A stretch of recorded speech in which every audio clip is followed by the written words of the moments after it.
तो आप वहाँ शोएब अख्तर से भी मिले थे, ज़हीर खान के साथ भी आपने प्रैक्टिस की थी वहाँ पर।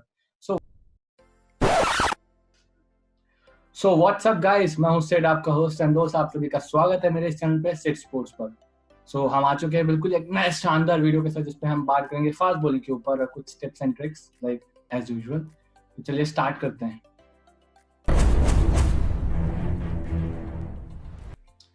So hello everyone, we are back with one another episode in which we are going to discuss about fast bowling. So हम आ चुके हैं छत्तीसगढ़ के one of the best fast bowling coaches के पास। तो हेलो सर। हाय। लाइक आप सबसे पहले लोगों को मतलब जानना है आपके बारे में कि आपने कैसे क्रिकेट स्टार्ट किया और आपने कैसे बिल्ड किया अपना करियर, उसके बारे में पहले हमें शेयर कीजिए थोड़ा। ठीक है, मैं अपने बारे में बताने से पहले मैं आपको बधाई देना चाहूँगा। बहुत अच्छा काम कर रहे हो, क्योंकि इस समय पूरा वर्ल्ड जैसे जूझ रहा है कोविड-19 से, उस समय आप ये वीडियो लोगों तक पहुँचा रहे हैं क्रिकेट के लिए, तो बहुत अच्छा काम कर रहे हैं आप, उसके लिए आप बधाई। और मेरे बारे में बस ये है कि मैं स्वर्ण सिंह कलसी हूँ, लेवल 1 क्रिकेट कोच हूँ बीसीसीआई से। छत्तीसगढ़ टीम के लिए पिछले 4-5 साल से एज ए फील्डिंग कोच काम कर रहा हूँ। हालांकि मैं अपने समय में फास्ट बॉलर रहा हूँ। भारतीय रेलवे के लिए मैंने खेला है, सेंट्रल जोन के लिए खेला है एज ए जूनियर क्रिकेट, और एमआरएफ पेस फाउंडेशन में भी मैं नहीं रहा हूँ 2 साल। तो यही है मेरे बारे में। ओके, सो आपके बारे में जान के बहुत अच्छा लगा कि हाँ, आप बहुत सारी चीज़ों में, जैसे आपने बताया, हमारा फेस में रहे। लाइक हम लोग स्टार्ट करते हैं पहले क्वेश्चन से कि बेसिक, जैसे हम कोई भी सेशन स्टार्ट करते हैं या वीडियो हम बनाते हैं जैसे, तो सबसे पहले टॉपिक होते हैं। जैसे इस बार हमने आपसे डिस्कस करेंगे, क्योंकि आप एक फास्ट बॉलर हैं, तो फास्ट बॉलिंग पे डिस्कस करेंगे। अगर मैं पूछूं व्हाट इज फास्ट बॉलिंग, तो आपके नजरों में क्या है फास्ट बॉलिंग? देखिए, व्हाट इज फास्ट बॉलिंग का सिंपल आंसर है, सभी लोग बोलेंगे कि तेज गति से गेंद फेंकना एक फास्ट बॉलिंग है। बट मेरी नजरिए से अगर देखा जाए तो फास्ट बॉलिंग एक आर्ट है, जिसमें आपका पेस होना चाहिए, आपके पास में स्विंग होनी चाहिए, और आपके पास में वेपन्स होने चाहिए, लाइक बाउंसर, यॉर्कर, स्लोअर, या कुछ ऐसा चेंज ऑफ पेस जो मैच के समय में आपको अपनी टीम को सपोर्ट कर सके। तो ये कंप्लीट वैरायटी पैकेज को मैं फास्ट बॉलिंग बोलूंगा। ओके, जैसा कि अभी के टाइम पे आप देख रहे हैं कि फास्ट बॉलिंग बहुत ज्यादा ट्रेंडिंग, मतलब हर जो भी एक फास्ट बॉलर बनना चाहता है कि मैं मिचेल स्टार्क का, शोएब अख्तर जितना तेज डालूं, उतनी स्विंग कराऊं और उतना कंट्रोल करूं।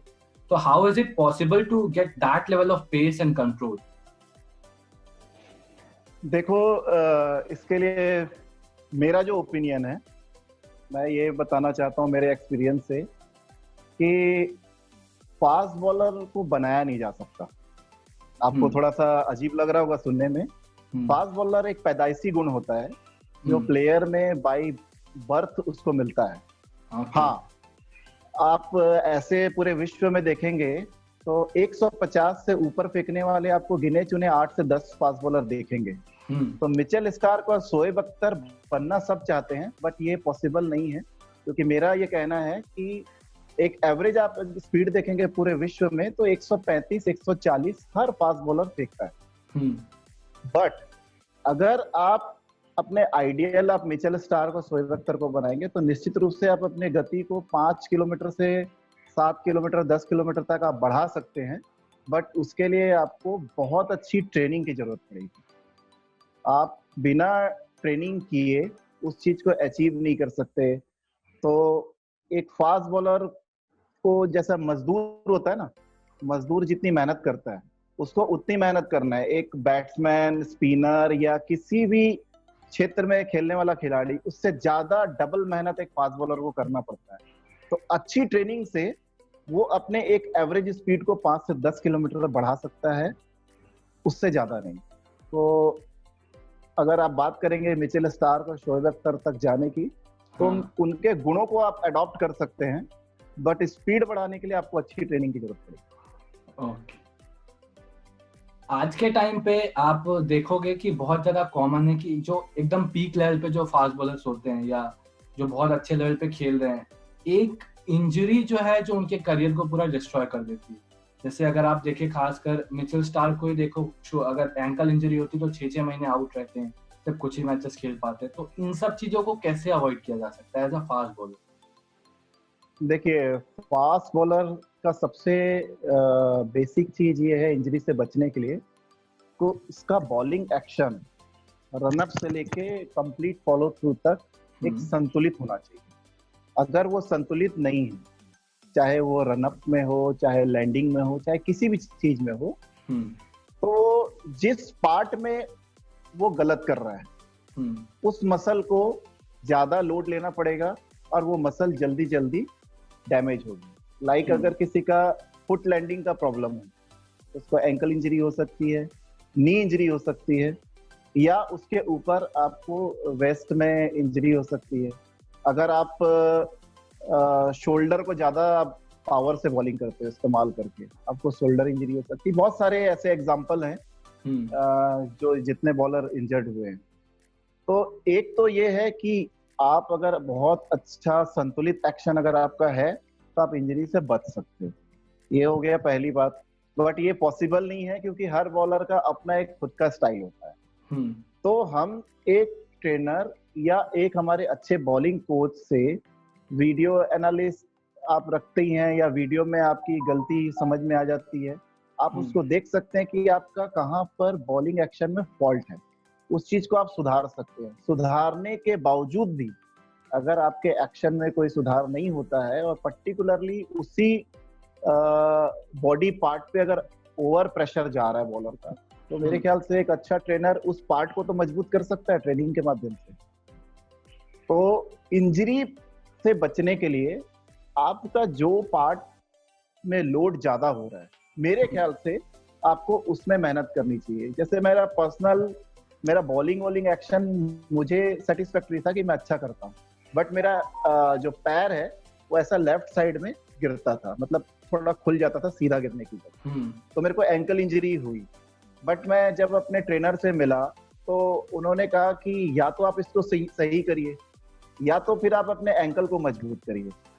तो फिर मैं एंकल की एक्सरसाइज, थोड़ा नी की एक्सरसाइज और ये सब में ज्यादा फोकस किया।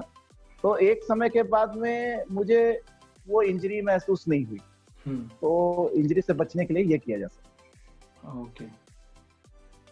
सो जो मेरा नेक्स्ट क्वेश्चन ये है कि आप ऑन फील्ड देखते हैं, जैसे मैचेस में होता है कि फास्ट बॉलर्स बॉलिंग करते हैं एंड देन वो, जैसे सपोज अगर वो बाउंड्री पड़ती है या अच्छी बॉलिंग है तो वो अपना एंगर एकदम ज्यादा शो हो जाता है ऑन फील्ड। तो वो कैसे उसको कामनेस पे इम्प्रूव कर सकते हैं और क्या इम्पैक्ट होता है उस एंगर का उनके ऊपर?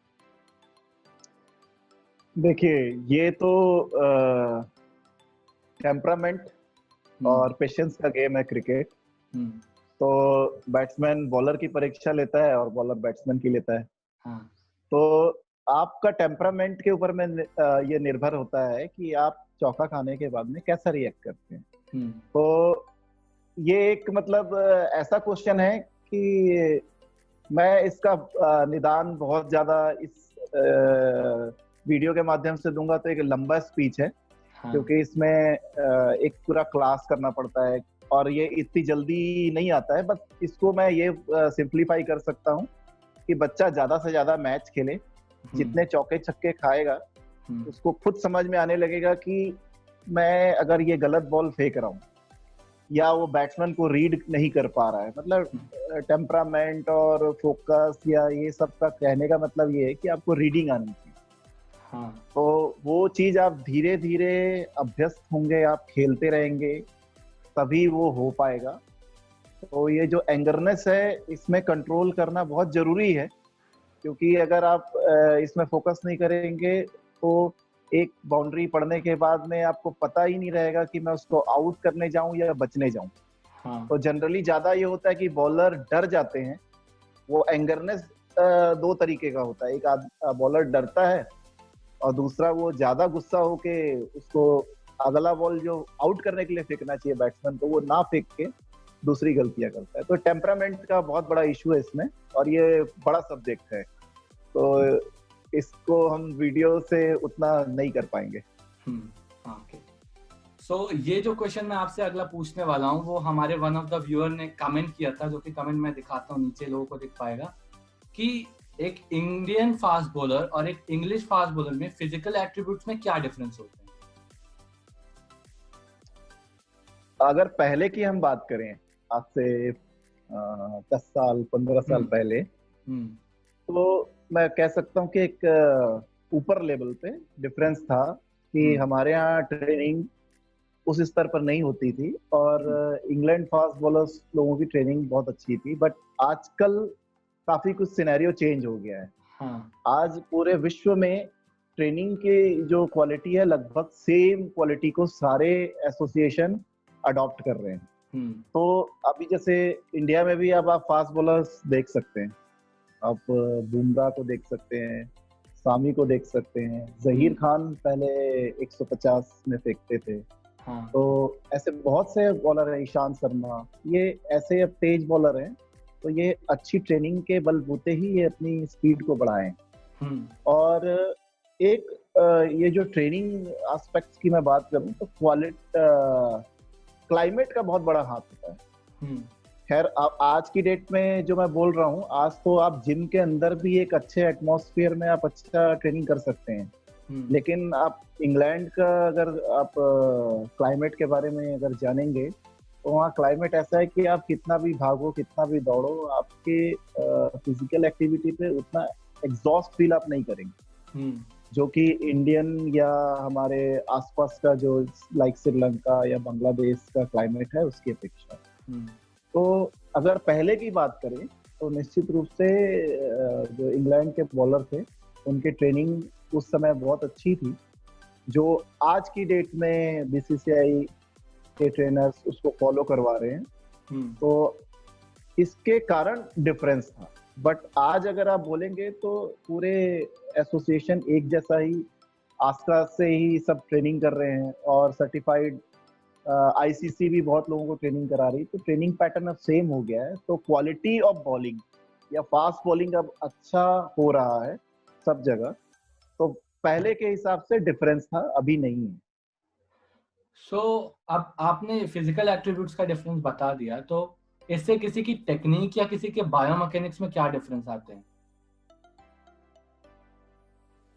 किससे? ट्रेनिंग से? हाँ, ट्रेनिंग या फिटनेस से। जो डिफरेंस इन फिटनेस पहले था। बिल्कुल बिल्कुल। आप अपना क्वेश्चन को फिर से रिपीट करना। Biomechanics and technique. टेक्निक, हाँ। देखो, टेक्निक तो एक ऐसी चीज है कि सपोज एक बॉलर बॉलिंग कर रहा है, अब उस समय का जो उसका पैटर्न है वो उसकी बॉलिंग टेक्निक है। अब जब हम उसको वीडियो में लाएंगे, उसके वीडियो से उसके पूरे हम देखेंगे वो क्या पैटर्न में बॉलिंग कर रहा है, तो बायोमैकेनिकली वो ठीक है कि नहीं ठीक है वो वीडियो देखने के बाद में समझ में आता है। अब उसमें कुछ फॉल्ट है, लाइक एग्जांपल के लिए उसका लैंडिंग का है, या उसका हाथ पहले गिर जा रहा है, या उसका हेड फॉल हो रहा है, ये फॉल्ट आ गया बायोमैकेनिकली फॉल्ट में। तो उसको सुधारने के लिए आपको ट्रेनिंग बहुत बड़ा सपोर्ट करता है, क्योंकि आप बायोमैकेनिकली कहीं पे आप फॉल्ट करते हैं तो उसका रीजन होता है आपके मसल्स में वो पावर नहीं होती है, जिसकी वजह से वो कहीं ना कहीं टेक्निकली वो दिक्कतें आती हैं।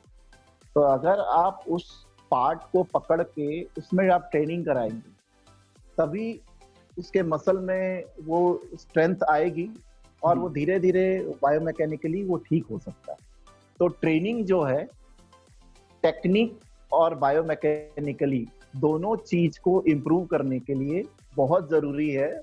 और फास्ट बॉलर, जैसे हम बिना खाना खाए ज्यादा दिन जिंदा नहीं रह सकते, फास्ट बॉलर बिना ट्रेनिंग के चल ही नहीं सकते। सिक्के के दोनों पहलू हैं, तो बिना ट्रेनिंग के फास्ट बॉलर है ही नहीं। ठीक है। जैसा कि मैं छत्तीसगढ़ के क्रिकेट जो होते हैं उनसे काफी ज्यादा अवेयर हूँ, तो मुझे पता चला कि आप वेटरन टीम में भी खेलते हैं और वेटरन टीम में बहुत अच्छा स्कोर करते हैं, रन्स बनाते हैं। तो आपने कोचिंग कब से स्टार्ट की थी और कैसे स्टार्टिंग हुई थी इसकी? एक्चुअली मैं 2013 तक इंटर डिस्ट्रिक्ट खेला रायपुर टीम से। मतलब कप्तानी भी की रायपुर डिस्ट्रिक्ट की। और रायपुर में फर्स्ट टाइम जब आईपीएल हुआ था, हाँ तो उस समय दिल्ली डेयर डेविल टीम के मेंटर थे टीए शेखर, जो हमारे एमआरएफ में जो हेड कोच थे हमारे। हाँ उससे मेरी मुलाकात हुई, तो बोले क्या चल रहा है, कैसा चल रहा है। तो मैं बोला सर अभी तो काफी मतलब बोर्ड मैच खेले, काफी गैप हो गया है, बट मैं कैसे खेल सकता हूँ आईपीएल में, मुझे कैसे कैंप करने मिल सकता है, कैसे जगह मिल सकती है। तो उन्होंने कहा कि अभी जो रणजी ट्रॉफी करंट खेल रहे हैं उनके लिए तो अच्छा स्कोप है, बट उन्होंने मुझे कुछ टिप्स दिए और बोले तुम तैयारी करो, फिर रायपुर में जो कैंप लगेगा उसमें मैं जरूर तुमको देखूंगा। तो ये 2012 या 13 की बात की, एग्जैक्ट मेरे को याद नहीं है। तो नॉर्मली मैं मेरा जो फिटनेस है या स्किल्स है उसके हिसाब से तो मैं खेल ही रहा था, बट आईपीएल का मेरे दिमाग में घुसा कि एक ट्राई किया जाए कि कैसे इसको अचीव किया जा सकता है, क्योंकि उस समय रणजी ट्रॉफी हमको नहीं मिला था, बाकी बोर्ड में हमारी छत्तीसगढ़ टीम खेलती थी।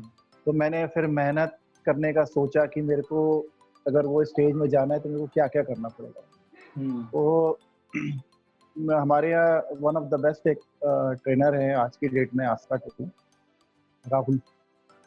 तो he is like my younger brother. हम साथ में रेलवेज के लिए काफी बॉल वॉल डाले हैं। तो मैंने उसको पूछा है, राहुल यार आईपीएल में मेरे को तैयारी करना है, कैसे करूं? बोले पाजी अभी आप सोच रहे हो काफी डिले हो गया है, इसके लिए बहुत मेहनत करनी पड़ेगी। मैं बोला करूंगा यार। हाँ। तो मेरा बॉडी वेट पहले काफी था, तो बोला पहले तो बॉडी वेट कम करना पड़ेगा। तो फिर मैं उसके सामने बोला तू जो बोलेगा, जैसे मैंने आपको क्वेश्चन में बोला कि समर्पण बहुत जरूरी है। हाँ। तो मैंने समर्पण दिखाया उसके प्रति, और आप यकीन मानिए मैंने 6 महीने उसके अंडर में ट्रेनिंग की और मैं 18 किलो अपना वजन कम किया। उसके बाद में फिर मैं एक अब उस मतलब काफी मैच्योरिटी तो आ ही चुकी थी हमको, तो क्या बॉलिंग कैसे बॉलिंग, शेखर सर से भी मेरी बात हुई थी। तो मैंने एक प्रयास किया बॉलिंग डालने के लिए, और बाद में उन्होंने मेरे को मौका भी दिया नेट में बॉलिंग डालने का। और हालांकि कुछ फायदा उसका नहीं हुआ, सर बोले कि मुश्किल है, अगले साल देखेंगे, ऐसा ऐसा करके उन्होंने बोला। फिर भी मैंने जो मेहनत की उससे मैं सेटिस्फाइड था।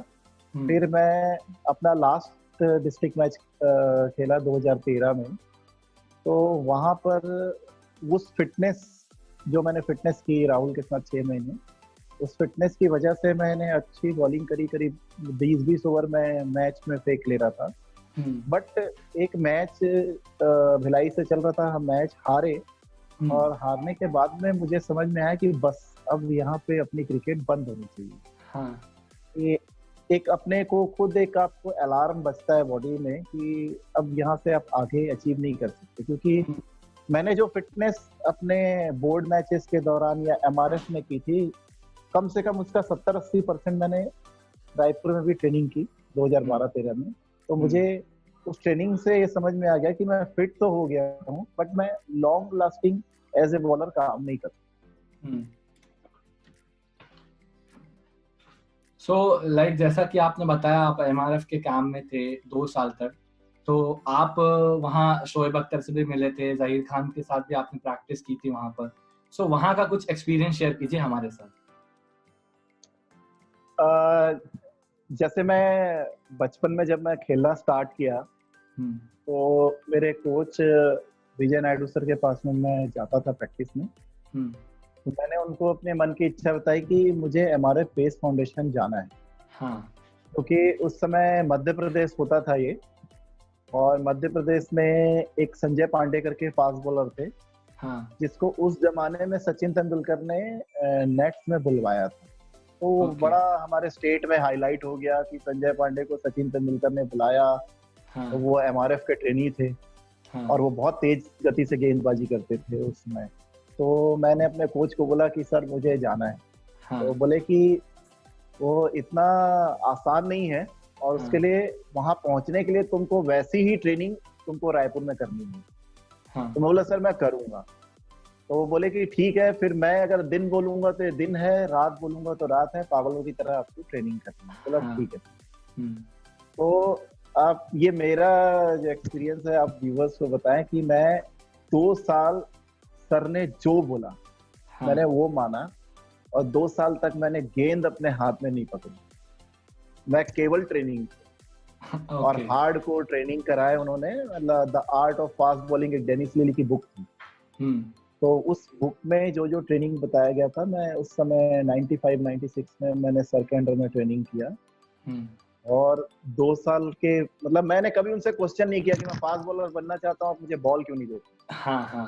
मैं पूरा समर्पण भाव से उनके साथ में लगा रहा।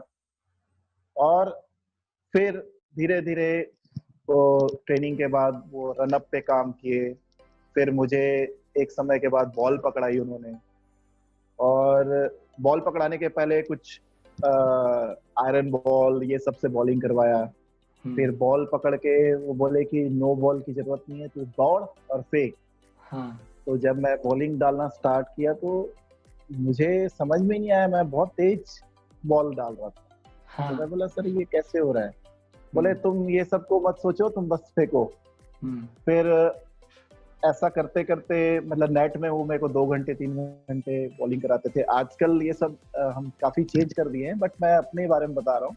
हाँ। तो ऐसा करते करते फिर मैं मेहनत करते गया और सेलेक्ट हो गया इंडियन रेलवे टीम में। इंडियन रेलवे टीम में मैं अच्छा किया, सारे मैच खेला। सेंट्रल जोन की टीम में आ गया। सेंट्रल जोन में हालांकि मैं मैच खेला नहीं था, स्क्वाड में था, बट बॉलिंग करते करते एमआरएफ के जो मेंटर हैं टी ए शेखर सर, हाँ। उन्होंने मुझे देख लिया नेट में। तो उन्होंने मेरे को एक लेटर दिया कि आप आइए, आप सिलेक्शन में एमआरएफ में। तो देखिए मैं मतलब ये बताना चाह रहा हूँ जो क्रिकेटर हैं, आप रिजल्ट की चिंता मत करें, आप अपना एक गोल बनाएं और ईमानदारी से मेहनत करें जो आपको कोच बोलता है। मैंने कभी ये कोशिश नहीं की कि मैं वहां जाऊंगा कैसे, मैं कभी सोचा नहीं था। मैं बस मेरे कोच ने जो बोला मैं मेहनत करते गया, और ये एक चमत्कार की तरह मेरे हाथ में वो लेटर आया कि आपको वहां पे ट्रायल में जाना है। मतलब मैंने अपने तरफ से कोई भी कोशिश नहीं की थी, मैं बस एमआरएफ जाना है मेरी इच्छा थी और मैं ट्रेनिंग करा। अब अपने आप वो मौका मिला, मैं गया ट्रायल देने। करीब 100 लोग आए थे और मैं उसमें बॉल डाला। मेरे गेंदबाजी को और एक्शन को पसंद किया लोगों ने। मैं डेनिस लिली सर बहुत इंप्रेस थे, मेरा हो गया सिलेक्शन। हाँ। फिर वहाँ पर जब मैं 19 खेल रहा था तो उस समय जहीर खान मुंबई टीम से जूनियर क्रिकेट खेल रहे थे, तो ऐसे जान पहचान हमारी थी पहले से। फिर ऐसे हम साथ में रहे, एक दूसरे को जाने, ट्रेनिंग वगैरह साथ में। फिर 2 साल हमने किया। फिर इंडिया में आपको याद होगा जब शोएब अख्तर टेस्ट मैच खेलने आए थे, और जिन्होंने लगातार 2 गेंद पे राहुल द्रविड़ और सचिन तेंदुलकर को आउट किया था, उसके पहले वो एमआरएफ आए थे बॉलिंग करने। क्योंकि वो चेन्नई वाला टेस्ट जो इंडिया हार गई थी उसमें शोएब अख्तर नहीं खेल रहे थे। और शोएब अख्तर को मैं टेस्ट क्रिकेट जब वो पाकिस्तान के लिए खेले उससे पहले मैं उनको फॉलो कर रहा था काउंटी क्रिकेट में। मैं काउंटी मैचेस देखता था। तो मुझे, मैं अपने दोस्तों को या जहीर को भी बोलता था, यार एक पाकिस्तान का बॉलर है, वकार से भी ज्यादा तेज फेंकता है, वो जरूर आएगा एक दिन की। तो ज्यादा लोग काउंटी देखते नहीं थे तो उनको पता नहीं था, बट मैं शोएब अख्तर का फैन हो गया। तो मैं उसकी नकल करता था, उसके टाइप दौड़ना, उसके टाइप एक्शन। तो शोएब अख्तर हमको नेट के पीछे से देख रहा था बॉलिंग करते। तो उसने भी बॉलिंग करी। बॉलिंग करने के बाद में हम पंजाबी में बात किए, तो वो मुझसे पूछे कि आपका एक्शन कुछ देखा देखा लग रहा है। तो मैं बोला पाजी मैं आपको फॉलो करता हूँ। तो बोले ये तो मेरे लिए बहुत खुशी की बात है। हमारी पंजाबी में ही बात हो रही थी, बट वो बोले कि मैं तो खेला नहीं हूँ, तो आप मुझे कहाँ से जान लिए। तो फिर मैंने उनको पूरी बात बताई कि मैंने आपको काउंटी में देखा, आप कितने विकेट लिए थे। फिर वो एक मैच तो अब मैं भी भूल गया हूँ, बट वो मैच का मैंने उनसे जिक्र किया जिसमें उन्होंने 3 विकेट लिए थे। तो बड़ा खुश हुए, बोले यार आई एम वेरी हैप्पी कि मुझे भी लोग जानते हैं। तो ऐसे करके उनसे बात हुई और एक बड़े क्रिकेटर से मिलके बहुत मन को वो हुआ कि अब मैं शोएब अख्तर से मिल लिया हूँ तो इसके जैसा ही और तेज बॉलिंग करना है। तो मैंने अडॉप्ट किया और मैच में भी आगे निकल के, जब हम एमआरएफ ट्रेनिंग से अपने बोर्ड मैच खेलने जाते थे रेलवे से, तो मैंने उनको कॉपी करके बहुत बॉलिंग की। और जहीर के साथ अच्छे दिन रहे मेरे 2 साल। हम कोई भी नहीं जानता था कि कौन इंडिया खेलेगा। हाँ। तो उस समय तो हम लोग एक कॉमन क्रिकेटर की तरह साथ में रहे। कुछ समय मतलब 1 साल रूम पार्टनर भी रहे, फिर बाद में चेंज भी हुआ हमारा रूम। तो बहुत अच्छा एक्सपीरियंस था। आज भी हम टच में हैं, आपस में बातचीत हो जाती है और ऐसे बस यही सब है। ठीक है, सो अब सम अप करते हैं कि आज के टाइम पे आप कोचिंग कर रहे हैं, आप क्रिकेट सिखा रहे हैं, तो आज के बच्चों के लिए और जो आने वाले एथलीट उनके पेरेंट्स के लिए आपका मैसेज क्या रहेगा? आजकल के लिए मतलब मेरा मैसेज ये है कि पेरेंट्स अपने बच्चों को जैसे स्कूल भेजते हैं तो उनका एक एम रहता है कि 90% मेरा बच्चा लेके ही आए। हाँ। तो ये नहीं होना चाहिए। आप गोल जरूर बनाएं। हाँ। आप एक अच्छे क्वालिफाइड कोच के पास आप उनको ट्रेनिंग के लिए जरूर भेजें, बट आप कोच के ऊपर में आप ऐसा प्रेशर मत कराएं, क्योंकि ऐसे जैसे आपके पास एक क्वेश्चन आया ना, वैसा हमारे पास भी काफी क्वेश्चन आता है कि मेरा बच्चा कितने साल में खेल जाएगा स्टेट के लिए, या मेरा बच्चा कब तक बॉलर बन जाएगा। तो क्रिकेट और पढ़ाई या कोई भी गेम और पढ़ाई में काफी डिफरेंस है। पढ़ाई आप करेंगे तो 100% सक्सेशन है। हाँ। बट खेल में आप जाते हैं तो 50% आपका मेहनत और 50% आपका किस्मत है। तो आप बच्चों को समर्पण भाव से, जैसे मैं आपको पिछले क्वेश्चन में बताया कि मेरे कोच मेरे को 2 साल तक बॉल नहीं दी, तो मैंने कभी उनसे पलट के ये नहीं पूछा कि आप मेरे को बॉल क्यों नहीं दे रहे। हाँ। तो वो एक रिजल्ट है कि मैंने उनके साथ काम किया और डिफरेंट उसके बाद में मैं जितेंद्र रेगड़ सर के पास में कुछ दिन के लिए मैंने क्रिकेट सीखा। फिर मेरे सीनियर्स काफी लोगों से मैंने क्रिकेट सीखते हुए फिर तरह तरह के स्टेज में मेरे कोच चेंज होते गए, क्योंकि एक खिलाड़ी के साथ में ये चीज होता है, एक ही कोच के साथ वो काम नहीं करता। तो यही कहना है मेरे पेरेंट्स लोगों से कि आप एकदम एक्सपेक्ट मत करिए कि हमने डाल दिया, फीस दे दी तो रिजल्ट भी आ जाएगा, क्योंकि बच्चे का मेहनत बहुत इंपॉर्टेंट है और उसको समर्पण भाव से सीखने दिया गया है, तब वो रिजल्ट आ सकता है। अदरवाइज आपका बच्चा कम से कम एक अच्छी एक्टिविटी में तो है कि वो खेल रहा है, तो उसकी बॉडी शेप तो रहेगी, उसको कुछ मतलब वो स्वस्थ तो रहेगा। अगर उसको रिजल्ट नहीं मिलता है तो एटलीस्ट वो शारीरिक रूप से स्वस्थ रहेगा और उसका इंटरेस्ट डेवलप होगा, वो जल्दी से अडॉप्ट करेगा चीजों को, तो वो जरूर जल्दी सीख जाएगा। क्योंकि कोच तो सबको, जैसे एक स्कूल टीचर सबको सिखाता है, कोच भी सारे बच्चों को समान भाव से सिखाता है। अब वो आपके बच्चे के ऊपर में है कि वो कितनी जल्दी किस चीज को अडॉप्ट करता है। तो मेरा पेरेंट्स लोगों से रिक्वेस्ट है कि बच्चों को जरूर आप 1 घंटा 2 घंटा, अगर वो प्रोफेशनली नहीं खेलते हैं तो भी आप ग्राउंड एक्टिविटी करवाएं, और वो अगर वो अच्छा खेलेगा तो अपने आप को उसकी मेहनत जग जाहिर हो जाएगी। तो एक्सपेक्टेशन आप ऐसा कोच के साथ प्रेशराइज रूप से ना रखें कि रिजल्ट क्या मिलेगा, आप समर्पण भाव से भेजें। ठीक है sir, so like thank you so much, बहुत मजा आया सेशन करके एंड होपफुली बहुत सारी चीजें हमको शेयर की आपने जो बहुत ज्यादा एंजॉयबल थी। So thank you so much. मुझे भी बहुत अच्छा लगा, क्योंकि मेरा इतना लंबा इंटरव्यू मैंने पहले दिया है, बट आप सबसे ज्यादा लंबा इंटरव्यू लिए हैं, वो भी इस समय पे जब पूरा विश्व कोरोना वायरस से जूझ रहा है। तो आपने एक बहुत अच्छी मुहिम छेड़ी है, तो आपको बहुत बहुत बधाई। Thank you so much sir. बस आप ऐसे ही सपोर्ट करते रहेंगे एंड जो भी देख रहे हैं उनको बहुत ज्यादा हेल्प मिलेगी। मैं ऐसे ही अच्छी चीजें ही लाऊंगा, कोरोना रहे ना रहे, हम अपने काम से रुकना नहीं चाहिए और मैं ऐसे प्रोसीड करते रहूंगा। जरूर जरूर, good luck. Okay, thank you sir. So guys, कैसा लगा आपको वीडियो मुझे कमेंट करके बताइए एंड लाइक कर दीजिए, सब्सक्राइब कर दीजिए, अपने दोस्तों के साथ शेयर कीजिए एंड स्वयं सर का एज यूजुअल डिस्क्रिप्शन पे मैं लिंक दे दूंगा एंड स्ट्रीट स्पोर्ट्स पर का भी सोशल मीडिया डिस्क्रिप्शन में आपको मिल जाएगा, तो जाके फॉलो कर लीजिए, जो भी करने कर लीजिए, दोस्तों के साथ शेयर कीजिए। So thank you so much for watching. हम मिलेंगे आपको अगले वीडियो में, तब तक के लिए बाय।